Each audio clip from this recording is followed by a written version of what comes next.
Hello everyone, তো আজকে চলে এসেছি একটা নতুন ভিডিও নিয়ে। তো আজকে ছিল আমার একটা পার্টি মেকআপ, তো একটা সোয়েট প্রুফ পার্টি মেকআপ করে দেখাবো আজকে আমি তোমাদেরকে। তো চলো তোমরা দেখতে থাকো। ফার্স্টে টোনার ইউজ করে নিলাম আমি ফেসের ওপরে। তো টোনার ইউজ করে টোনারটা কিছুক্ষণ ড্রাই হতে দিলাম। ড্রাই হওয়ার পরে এবার আমি ইউজ করে নিচ্ছি ওর ফেসে ময়েশ্চারাইজার অ্যান্ড প্রাইমার। তো এটা আমার 2-in-1 একটা প্রোডাক্ট ছিল, যেটাতে ময়েশ্চারাইজার প্লাস প্রাইমারের কাজ দুটোই একসাথে করবে। তো তোমরা চাইলে আলাদা আলাদাভাবে ময়েশ্চারাইজার আর প্রাইমারও ইউজ করতে পারো। তো প্রাইমার ময়েশ্চারাইজার ইউজ করার পরে আমি একটা সিরাম ইউজ করে নিচ্ছি। তোমরা চাইলে গরমের সময় সিরামটা স্কিপও করতে পারো।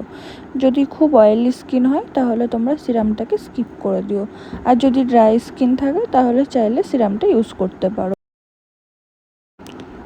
তো সিরামটা আমি একটু হাত দিয়ে বসানোটাই প্রেফার করি। তোমরা চাইলে ব্রাশও ইউজ করতে পারো বা ছেড়েও দিতে পারো কিছুক্ষণ হাইড্রেট হওয়ার জন্য। তো চলো এবার আই মেকআপটাকে সেরে ফেলি। তো আই মেকআপ হতে হতে ওর স্কিনটা অনেকটা হাইড্রেটও হয়ে যাবে। তো ফার্স্টে আই মেকআপের জন্য একটা আই বেস ইউজ করে নিচ্ছি আমি। তোমরা চাইলে পরে কোনো কনসিলারও ইউজ করতে পারো বা কোনো ফাউন্ডেশনও ইউজ করতে পারো। তো আই বেসটা অ্যাপ্লাই করার পরে ব্লেন্ডিং করে আমি একটা পিঙ্ক কালারের আই শ্যাডো দিয়ে ক্রিজ লাইনটা করে নিচ্ছি। তো ক্রিজ লাইন করে নেওয়ার পরে আমি একটা half cutting eye makeup create করবো ওর ওপরে। তো চলো, আই মেকআপটা যদি তোমরা ফুল টিউটোরিয়াল ভিডিও দেখতে চাও তাহলে আমার ডেসক্রিপশানে বা কমেন্ট বক্সে দেওয়া লিঙ্ক থেকে তোমরা দেখে নিতে পারো। এই যে এটাই ছিল ফাইনাল আই মেকআপ লুক। তো তোমরা অবশ্যই আই মেকআপটা দেখে নিও। আর চলো, আই মেকআপ তো কমপ্লিট হয়ে গেছে, এবার আমি ফেস মেকআপটা স্টার্ট করি। তো ফার্স্টে আমি একটা কারেক্টার প্যালেট নিয়ে নিয়েছি, আর ওটা দিয়ে আমি ওর স্কিনটাকে ফার্স্টে কারেক্ট করে নিয়েছি। তারপর যে জায়গাগুলো আমি কারেক্টার অ্যাপ্লাই করেছি সেগুলোকে ভালোভাবে ব্লেন্ডিং করে নিয়েছি। আর ব্লেন্ডিং করে নেওয়ার পরে আমি গরমকাল দেখে সেই মতো একটা ফাউন্ডেশন স্কিন টোন অনুযায়ী অ্যাপ্লাই করেছি। দেখো ফাউন্ডেশনটা কিন্তু ওর স্কিন টোনেরই একদম ফাউন্ডেশন। তো হয়তো একটু ভিডিওতে একটু ব্রাইট লাগতে পারে, কিন্তু যেহেতু রিং লাইটটা জ্বলছিল সেই কারণে একটু জল করছে, কিন্তু ফাউন্ডেশনটা একদম পারফেক্ট ওর স্কিনের টোনের ফাউন্ডেশন ছিল। আর দেখো আমি ভালো করে ফাউন্ডেশন দিয়ে আইব্রো লাইনটা ড্র করে নিয়েছি ফার্স্টে। তারপর গোটা স্কিনে ড্যাব ড্যাব করে ফাউন্ডেশনটা একটা ব্রাশ দিয়ে ইউজ করেছি। তো ব্রাশ দিয়ে অ্যাপ্লাই করার পরে আমি একটা ব্লেন্ডার ইউজ করে ভালো করে ব্লেন্ড করে দিচ্ছি। তোমরা চাইলে ব্রাশ দিয়েও ব্লেন্ডিং করতে পারো। তো যেহেতু গরমকাল ছিল সেই জন্য আমি ব্রাশের থেকে ব্লেন্ডারটাকেই বেশি প্রেফার করব। তোমরা তোমাদের সুবিধা মতো ইউজ করতে পারো। তো ভালোভাবে ফেসটা ব্লেন্ডিং করে নেওয়ার পরে এবার ইউজ করতে হবে কনসিলার। তো কনসিলারটা আমি কিভাবে ইউজ করছি তোমরা যদি জানতে চাও তাহলে আমি দেখো ডেসক্রিপশানে কনসিলার বলে একটা লিঙ্ক দিয়ে দেব। ওখান থেকে তোমরা কিভাবে কনসিলার ইউজ করতে হয় বা কনসিলার কোন কোন জায়গায় অ্যাপ্লাই করতে হয় সেটা ভালোভাবে বুঝে নিতে পারবে। তো অবশ্যই তোমরা গিয়ে ভিডিওটা দেখে নিও, তাহলে আর তোমাদের কোনো প্রবলেম থাকবে না।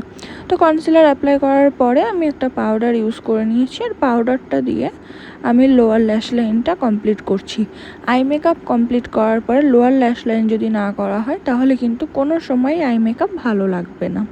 তো দেখো আই মেকআপ আমার ডান হয়ে গেছে, আমার ফেস মেকআপও প্রায় কমপ্লিট। তো লোয়ার ল্যাশ লাইনটা করে আমি চোখের নিচের পাউডারগুলোকে খুব সুন্দর করে ঝেড়ে দেবো।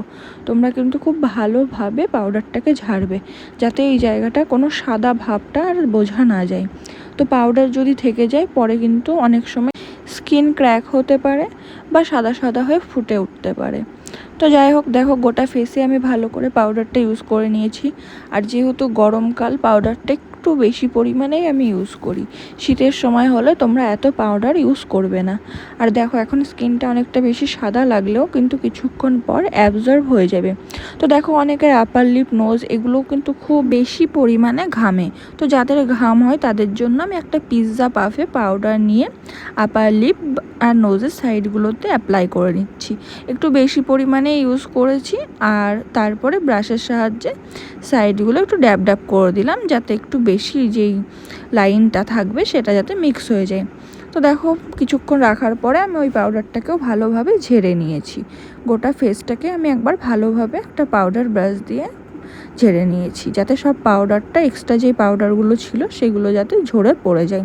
তো দেখো এখন স্কিনটা তোমরা বুঝতেই পারছো কোনো আনইভেন টেক্সচার দেখা যাচ্ছে না। তো এরপর পরে আমি করে নেব কন্ট্রোর। তো কন্ট্রোরে মুখটা কিন্তু অনেকটা বেশি শেপ আসে, তো সেই কারণে কন্ট্রোরটা কিন্তু করতে হবে। তোমরা অনেকেই বলো যে আমি ফেস মেকআপ করব কিন্তু আমি কন্ট্রোর লাগাবো না, কারণ কন্ট্রোর লাগালে মুখটা কালো কালো লাগে। তো এটা কিন্তু না, একদমই কালো কালো লাগে না। দেখো এতক্ষণ যে মুখটা দেখা যাচ্ছিলো পুরো মনে হচ্ছিলো একটা সাদা, তুমি যে ফাউন্ডেশন ইউজ করেছো সেটা বোঝাই যাবে। তো কন্ট্রোর, ব্লাশ, হাইলাইটার এইসব ইউজ করার পরে তোমার স্কিনটা একটা ন্যাচারাল ভাব চলে আসে। দেখো এখনও স্কিনটা যে সাদা সাদা একটা ভাব লাগছে, তো সেই সাদা ভাবটা দূর করতে গেলে তোমাকে কন্ট্রোর, ব্লাশ এগুলো ইউজ করতেই হবে। তো কন্ট্রোর অ্যাপ্লাই করার পরে আমি এবার ইউজ করে নিচ্ছি ব্লাশ। আর হ্যাঁ, ব্লাশ অ্যাপ্লাই করার সময় কিন্তু অবশ্যই তোমাকে ক্লায়েন্টকে হাসতে বলতে হবে। যদি না হেসে ব্লাশ লাগাও তাহলে অনেক সময় কিন্তু ব্লাশের লাইনটা ঠিকঠাক নাও হতে পারে। তো যাই হোক, দেখো আমার ক্লায়েন্ট তো কত বেশি বেশি করে হাসছে যাতে ওর ব্লাশটা খুব ভালো হয়। তো তোমরাও এরকম করে হাসতে বলবে ক্লায়েন্টকে এবং এইভাবেই ব্লাশটা অ্যাপ্লাই করবে। তো ব্লাশ অ্যাপ্লাই করার পরে হাইলাইটারও অ্যাপ্লাই করতে হবে, কিন্তু যেহেতু নাকটা ঘামছিল বলে আমি নাকের ওপরে হাইলাইটারটা অ্যাপ্লাই করিনি। হাইলাইটারটা আমি একদম পরে অ্যাপ্লাই করব। তো দেখো তারপরে আমি এবার করে নেব আইব্রোটা। আর হ্যাঁ দেখো, সবসময় যে জেল দিয়ে আইব্রো করতে হবে এমনটা কিন্তু না, আমি কিন্তু এখন পাউডার দিয়ে আইব্রো করছি। তো দেখো পাউডার দিয়েও আইব্রো কিন্তু খুব সুন্দরভাবে ক্রিয়েট করা যায়, পাউডারের আইব্রোতেও পারফেক্ট লাইন অনুযায়ী আইব্রো করা যায়। আর অনেক সময় আইব্রো জেল দিয়ে অ্যাপ্লাই করলে যারা তোমরা বিগিনার্স আছো তারা অনেক বেশি ডার্ক আইব্রো করে ফেলো। তো ফার্স্ট যারা বিগিনার আছো তাদেরকে কিন্তু আমি অবশ্যই সাজেস্ট করব যে তোমরা পাউডার আইব্রো ইউজ করো, তাহলে পরে তোমাদের আইব্রোটা খুব একটা বেশি কালো কালো লাগবে না। তো দেখো আইব্রো হয়ে গেছে। তোর ফেসে বললাম কিছুক্ষণ ঘাম ছিল, সেই জন্য আমি ফার্স্টে হাইলাইটারটা নাকে অ্যাপ্লাই করেছিলাম না। তো এখন আমি হাইলাইটারটা বাকি যেই ফাঁকা জায়গাগুলো ছিল সেখানে ইউজ করে নেব। আর সব জায়গায় ইউজ করার পরে আমার মনে হলো একটু গালেও ইউজ করা উচিত, তার জন্য আমি একটু গালেও হাইলাইটার ইউজ করে নিলাম। তো আচ্ছা, এবার দেখো স্কিনটা কতটা গ্লো করছে সেটা দেখো।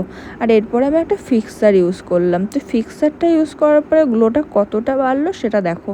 তোমরা নিশ্চয়ই বুঝতেই পারছো জাস্ট কয়েক সেকেন্ডের মধ্যে গ্লোটা কত বেড়ে গেল। তো আমার ফেস মেকআপ তো কমপ্লিট হয়েই গেছে। তো এবার আমি অ্যাপ্লাই করে নিচ্ছি লিপস্টিক। তো আমি দুটো কালারের লিপস্টিক ইউজ করছি, একটা ডার্ক কালারের ইউজ করছি, একটা লাইট কালারের ইউজ করছি। তো তোমরা দেখো দুটো কালারের লিপস্টিক কীভাবে পরাবে, আর আমি এটার একটা ডিটেলসে আলাদা ভিডিও করে পোস্ট করে দেবো, তো তোমরা এরপরে ওটা দেখে নিতে পারো। তো দেখো আমার ফেস মেকআপ কমপ্লিট, আর ও যে ড্রেসটা পরবে সেটাও পরে নিয়েছে। তো এরপরে শুধু হেয়ার স্টাইলটাই বাকি আছে। তো দেখো শুধু ফেস মেকআপটা করার পরে কেমন লাগছে অবশ্যই কিন্তু তোমরা আমাকে জানিও। চলো হেয়ার স্টাইলটা কমপ্লিট করে তোমাদেরকে দেখাই ওর ফুল লুকটা। আর এই যে এটা ছিল ওর ফাইনাল লুক। দেখো ওর ফাইনাল লুকটা কেমন লাগছে, আর ওর শুধু ফেস মেকআপ বা শুধু হেয়ার স্টাইলটা কেমন লাগছে সেটাও কিন্তু তোমরা অবশ্যই আমাকে কমেন্ট করে জানাবে। তো দেখো, আর যারা আমার কাছে ভাবছো সাজবে ব্রাইডাল বা পার্টি মেকআপের জন্য, তারা ঝটপট বুকিং করে নিতে পারো তোমাদের স্পেশাল ডেগুলো। আর যদি তোমরা কেউ এরকম সুন্দর মেকআপ শিখতে চাও তাহলে অবশ্যই আমার সাথে কন্ট্যাক্ট করো। আমার নেক্সট ব্যাচ কিন্তু খুব তাড়াতাড়ি শুরু হচ্ছে। আজকের ভিডিওটা এখানেই শেষ, টাটা।